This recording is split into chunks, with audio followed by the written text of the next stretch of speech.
Okay, with calving approaching in 3 or 4 weeks, I'm going to look at it, particularly a grass-based system, but I think these rules apply to a lot of dairy systems. Looking at top tips around drying off the cow, and I'm going to focus in on 10 areas. I'm not saying they're all inclusive, but there are 10 really important areas for the dry cow. We must remember our dry cow, like the cow is like a metabolic athlete. She's incredible. She goes from almost a standing start to, you know, her lactation cycle when she calves down, producing colostrum first of all just before calving, then to lactation, producing milk. And it's a massive energy demand. It's a massive, we call it a transition period. And you know, that transition is about 2 to 3 weeks before calving to 3 to 4 weeks after. And there's natural things that happen with the cow. There's a natural dip or an energy gap where the inputs of feed don't match her outputs. And that's a natural physiological energy gap. If you look at it up here, like so if calving is here and you look at her intakes, they drop coming up to calving, and then she has to really ramp up intakes. But if you look at her energy requirements, you know, they're often, you know, this is where she puts on body condition, and you know, really important to measure body condition. It's a long-term thing. But when she comes up to calving, there's a gap here where the energy demands and the intakes don't match up. So that natural physiological energy gap is what we call negative energy, and that's natural. We want to keep that as short as possible, because when you have that physiological negative energy, it has an effect on the immunity of the animal, the health of the animal. It's where we see a lot of our metabolic diseases. If we look at times we see the problems, particularly in spring-based systems with cows, is after calving, because they're under that immunological metabolic stress. So that's what we see. So if we can manage dry cow and transitioning better, we can see less of that. And if you look at some of the challenges, you keep your cows in your system longer. Environmental efficiency, profitability. You know, less sick cows means happier, healthier cows, more profitable cows, but it also leads less antibiotic usage, and that's really, you know, one of the key. These are some of the key drivers of the future. So it's about inputs and outputs. So these are 10 tips that I'm thinking about. And the first thing I always talk about, and I really love cow biology and understanding, and I spent my Nuffield 2 years investigating what a cow wants. But look at, you know, what does a cow need, and particularly indoor space. So space, you know, because a lot of our cows, okay, they can either, they'll often be indoors and then transition calve and go outdoors, or some will be in by day and out by night, or some cows will be indoors all the time under that transition. So it's really important to understand what a cow needs, and she's a very simple animal in ways. If you look, she has a daily time budget, and it's very small here, but she spends, you know, 12 to 14 hours a day lying down and ruminating, which is essential for cow health. She likes to spend about 6 to 8 hours feeding. And you know, if you're milking her, obviously, she's dry, she has a bit of socializing, but really simple budget. And if you can maximize what she will get outdoors, and that's why grass-based systems really allow a cow to maximize, or I suppose optimize, her natural biology. But if you look at, you know, indoors, we really want to have cows lying down as much as possible, getting to feed when they want it, having enough space to feed. So if we look at space, the things I would look at is, particularly in cubicle systems, a bed per cow, because they'll feed together and lie down together. We must be aiming for a cubicle per cow. We even talk about 105% cubicles to 100% cows. So, you know, having an extra cubicle and having that bed comfortable, the right size. And one of the challenges I've seen on farms with different sized cows, and you know, that can be a challenge, but getting cubicles right. So very simple, you walk into a shed and you look at how many cows are feeding, how many cows are lying down, and then these standing waiting cows, that should be at a minimum. But understanding that, so space, feed space as well, you know, 660 centimeters for your average dry cow, 600 kilo cow. Again, if it's smaller cows, it's smaller, but having feed space, particularly for dry cows, they'll feed together a lot. If we're looking at feeding, restricted feeding, if we're managing body conditions, so important that every cow can get in there. If you look at heifers, they're particularly prone. They have all the stresses of transitioning as well, but they must integrate into the group. And there's hierarchies, dominance, they're smaller, they're quieter animals. So that's really important to get the biology and understand it right. So space, feed space, space to loaf around indoors, that there's, you know, passages, you know, where we put water drinkers, and I'll talk about water. All these things are really, really important. Dry matter and energy. So dry matter is the, I suppose, the key driver, feed in versus the output. So we want to maximize dry matter intake. If you look at, and these figures can vary, a dry cow's dry matter intake coming up to calving will dip down by 30 to 40% around calving, and significantly at calving, and then really need to ramp it up. And if we look at turnout to grass, we want to maximize grass as part of this. And we need to supplement as well. So there's lots of things, and I'll talk, the diet is important. I've written an article on the website about this, but it's really important that we do everything that we can maximize that. So if you look at dry matter intake here, it's really, in grass-based systems, it's understanding about having covers. It's beyond my scope of what I'm going to talk about today, but you know, grass covers, there's enough grass there that cows can get out and feed and get intakes, but they have to increase. And the energy demand, we must always remember that you know, fresh weight of grass is, you know, 4 or 5 kilos of fresh weight of grass on a dry matter basis about 1 kilo. Where it concentrates, you can get that 1 kilo in, and it takes up the same amount of space. So you know, just from an energy point of view, just it concentrates, supplementation is really, really important. So just maximising dry matter intake by feed space, maximising cow numbers. You know, if you're looking at loose pens, that there's enough space for cows to feed. The freshly calved cow, an example I'll often give is a cow that's got hard calving and is in pain. Anti-inflammatories and oral drenches to get their appetite going really can make a difference to cows. One of the most important minerals for our dry cows and grass-based system and any system is calcium. Calcium is so important, obviously, to muscle function and immunity. And again, is a natural physiological drop and a huge draw on the cow when she produces milk, which is full of calcium. It even starts pre-calving with colostrum production in the udder. And to match that up, the cow cannot digest that in her diet. So what she does through Krebs, this is a Krebs cycle, is she physiologically will pull that calcium from the bone into the bloodstream to match that demand that's there, that's required. And where we see low calcium, in severe cases, this is milk fever, where cows are down. I mean, this is really near where we don't want to be, because it's an iceberg disease. The top of that iceberg is your milk fever down cow, but for one of them, there's always 10 with low blood calcium. And that calcium plays a role in muscle function. If you think of the muscles in the body, the rumen is a large muscle. It can affect dry matter intake, so it can affect this one here.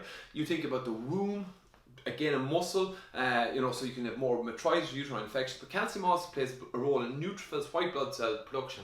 So if you've less of them, you've less ability to fight infection. So again, metritis, really important. I'll talk about that in disease management. So managing calcium is probably one of the most critical minerals, and it's complicated because actually in the dry cow before she calves, we want to keep calcium low, and even new products are talking about calcium binders so they don't take it in. But what we effectively need to know is what are the other minerals that affect calcium. And one of the key ones for Irish systems is magnesium, because magnesium plays a role in Krebs cycle, helping that process of pushing out calcium into the bloodstream. And I'm probably simplifying this a bit too much, but magnesium is key. So high magnesium diets, 0.4% of dry matter intake is a target, but that can be complicated again in Irish systems by minerals like potassium. So potassium, often found high in Irish silages because of slurry spreading, will lock up magnesium and will reduce down magnesium's effect or ability to push that calcium from the bone. So we need to look at potassium, magnesium, we need to look at calcium in the pre-calving diet. And then we can look at the dietary cation anion balance as well in more detail. But looking at calcium, and I'll come back to calcium again because it really, really is important. And ways of knowing where our mineral status are is silage analysis. I think that you're feeding around this time really key to give you some alerts on where potassium might be, where magnesium is, where's calcium, where's the DCAD balance, just checking those things. But looking at calcium management in our dry cow spring-based system can really impact how a cow gets through her next lactation. And certainly all the time I want people to be thinking about, and I'll get onto this, disease monitoring, is why are we getting diseases? Diseases are often a function of metabolic challenges around this period of time. So if I look at metritis or womb infections after calving, well then I will be thinking, why are cows getting metritis? There's always bacteria in a womb after calving. Naturally that cow should involute her udder, she could push out the bugs and bacteria, her immune system should be able to clean out and involute that uterus and get it ready back for the next cycle. But the challenge is that if you have low blood calcium, that muscle mightn't be working. If you have negative energy, the immune system might be working. So lots of dirty cows or dirty wombs, an indicator of metabolic challenge. If you look at mastitis in the freshly calved cow, again, clinical mastitis, we'd be looking at the amount of infection or the amount of, and I'll talk about this in hygiene, our immunity. And you'll be asking, why are we seeing a spike in any disease? Respiratory disease in freshly calved cows, again, a lot of these viruses like IBR and RSV can be circulating in our herds, and vaccination plays a role there. But again, if you get an immunological dip it opens the door for a lot of these challenges. So disease monitoring is really about looking at freshly calved cow disease, looking at some targets around metritis, retained placentas or cleaning, looking at pneumonia, mastitis, and asking, don't just go treating, ask why is it occurring and review the system. Because even early on in a calving period, we can go back and reflect on the rest of the dry cows. What can we change to make it better? One of the challenges I see for the Irish grass-based system is we obviously want to calve cows early so we get a full lactation cycle, maximise grass utilisation, and that's where we are profitable. That's where grass-based farming gives us the advantages. The challenge is this, we must turn out the grass rule. Where I've seen challenges is where we don't have those grass covers, where you don't have the grass, and the weather is unfavourable. We must remember we're maximising dry matter intake. We must get these cows eating. If we're going out into low covers, poor weather, those cows are not going to be eating grass. That can do a number of things. It'll give her that a bigger negative energy drop. It can affect the fullness of her stomach. You might see more displacements in some of the cases I've seen. So just understand the conditions around turnout. And again, farm, this is beyond the scope of what I'm talking about today, but understand why you need to have turnout right, why the cover's there. Use your advisors, your nutritionists to make better decisions, to have things right. So if you are turning out cows, the conditions are favourable and that you can maximise that. And remember that even with grass, you can only eat a certain amount of kilos of dry matter, and we need to match that supplementation of energy. So just something I see with farms, just get that turnout right. And sometimes it's unfavourable conditions that can really spring us, like poor weather. Minerals are important. So calcium is a mineral, but minerals are important for the dry cow. There's a number of them there involved. Again, silage analysis. What are you missing in your farm? What I always say to people is we need to get to thinking about where we are. So silage analysis and maybe forage analysis in May and again in September to build up a profile of the minerals we have. While we can feed dry cow minerals 6 to 8 weeks out from calving, that works quite well. There can be mineral imbalances differing between farms. We need to build a bit of a picture of how we're supplementing and why we're supplementing. That's all with minerals. Water. I often think water is the forgotten nutrient, particularly around dry cow transition. A cow, if you think about water in its very simple terms, cell biology, key to health in animals and humans. But in our ruminant animals, our rumen, that large stomach that produces energy and protein, often not by the bacteria in there, it's a fermentation vat, and that vat requires water, requires clean water. We must not underestimate clean water. Volumes of water drank. So a cow, again, a bit like dry matter intake, water intake will drop after around calving time. It's just physiological, but you want cows drinking water post calving, because of all the functions that are there, it really aids good rumen health, good cow health in general. Clean water is important. Indoors, we need to be looking at the amount of drinkers we have. Remember space again. Can cows get to drinkers? Are they deep enough? Cows like to liquid their tongues, are bowls deep enough. Remember these heifers. Remember if a water trough, I've seen it, water trough placed in the wrong position, some animals won't get to it. And what impact will not getting water right have on rumen health? I think it's quite significant. I was reading a study from Sweden looking at water as being one of the drivers. I think with improving water on some of the farms, they increased efficiency or production by 6 to 8%. So it's just something we often forget about. Flow rate in these is very important. Again, these are just general tips. These could all be dissected out in detail on their own. Hygiene. So again, the dry cow, often indoors, maybe even she's transitioning. She's indoors for a dry period, she's often transitioning outdoors or indoors, so the environment the animal's in, we're always with infection. If we look at disease, we're balancing the amount of infection pressure versus immunity. So immunity is feeding, husbandry, all those sort of things that maximize immunity. On the other side, if you look at infection pressure, a lot of it's hygiene, whether it's mastitis, feet. So anytime we can reduce down infection pressure by focusing on hygiene, things like scraping cubicles, scraping yards, making sure there's not a build-up of feces, the cows will tell us a lot about that environment. Getting ventilation right in sheds, fresh air, there's a number of things that kills bugs in the air, but it also will help dry out sheds, keep sheds clean. And then if we look at feet, and I didn't mention feet here, but all these things start playing to feet. You look at foot hygiene, foot batting is part of a protocol for dealing with infectious lameness issues. And then out, when we calve down cows, and she goes into the parlour for the first time, when you get your milking routine up and down, pre-dipping, post-dipping is a must, doing it correctly. All these hygiene things make a difference. So hygiene's important. Number 9, I'm nearly there. Number 9 is looking at the dung. Simple thing, and it's probably more than that. It's the idea of walking through your cows every day around transitioning time and post calving to look at cows. Spend time looking at cows, understand their natural behaviours. Looking at the dung is a simple thing we can do. You know, cows indoors, nice clapping sound, nice formation of dung. If it's not, ask the question why. Usually it's a fibre issue, it's a digestive issue, but the dung tells us a lot about what's happening in the rumen. And we can get sieves out and we can sieve dung and really look at it in detail. But just for farmers, looking at that dung, seeing what it's like. And then when cows transition outdoors, you know, grass will obviously make cows looser. It's got probably more moisture content, lower fibre content depending on certain times of the year. And you've got to understand, you know, how loose is too loose? Is there any other elements like butter fat dropping? Are we seeing peak? Are cows eating things they shouldn't be? And just understand that the dung will give you early indicators of more significant problems, and it's an important thing to just do to keep an eye on. Finally, 10, and we'll talk calves, we'll talk about the dry period. Colostrum.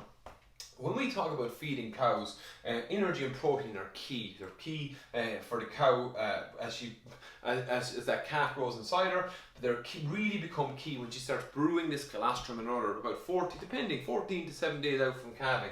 And really it's a mixture of energy and protein that drive that. And some silages, and this is why silage analysis is critical. You know, if you talk to your nutritionist and you're trying to make a plan around how much you should feed cows, maximizing dry matter intake, what's in the feed? What's your feed like? You know, how much milk can silage, how much milk can your grass support, and where do you balance up, and what's the protein like? So in protein, it's really about the amino acids that are key building blocks for production, but also for colostrum. If we look at colostrum quality, it's a key driver for calf health. It's a key driver for, you know, not only calf health in the short term because calves are born without immunity, it's a key driver for future production of those animals. So colostrum is actually priming the genetic system of the calf, epigenetic, priming it for future production. So you get the colostrum into your calf, it's the first step of keeping that animal in the system as long, productive, healthy as possible. So anything we can do to influence or impact on colostrum quality is really important, and we can do that with a close-up diet is important, energy and protein.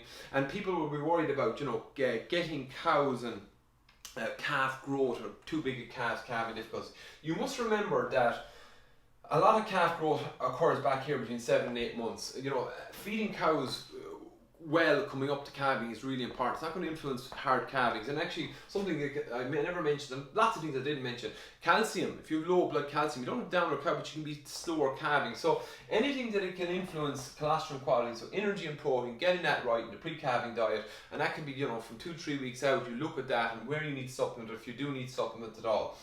Again, that can be key because it can just be such a driver. Look, I've covered a lot of areas, and they will all be covered on their own again, but these are some of the key areas. I mean, this transition for the cow is really important because it takes her into her lactation, it takes her out into breeding, it takes her out to her production cycle. A good transition means a cow will kick on for her next lactation cycle. She'll be productive, she'll be healthy, less risk of disease, less need for antibiotics, she'll go back in calf. And it's just fundamental. I suppose I often think about this as pre-season training, and this is the game time here.